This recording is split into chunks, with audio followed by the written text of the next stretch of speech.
జగమంతా జ్యోతి ప్రసరించే సప్తగిరుల తలపై శ్రీవారి ఆలయంలో 9 రోజుల పాటు దివ్యంగా సాగిన సాలకట్ల బ్రహ్మోత్సవాలు ఈ రాత్రి వైభవోపేతంగా సమాప్తమయ్యాయి.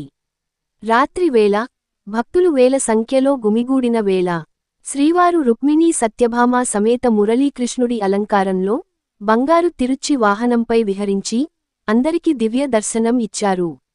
స్వామివారి రూపం, బంగారు వాహనం మెరుపు, భక్తుల హర్షధ్వానాలు ఆ క్షణం లోకంలో ఎక్కడా కనిపించని ఆధ్యాత్మిక ఆనందాన్ని పంచాయి.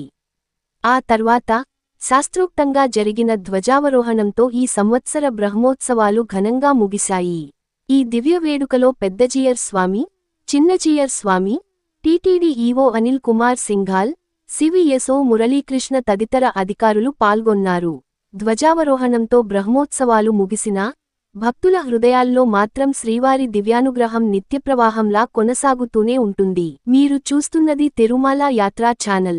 తిరుమల, తిరుపతి, శ్రీవారి సేవల గురించి తాజా అప్డేట్స్ కోసం మా ఛానల్ను సబ్స్క్రైబ్ చేయండి, బెల్ ఐకాన్ నొక్కండి. జై గోవిందా, జై శ్రీవెంకటేశ.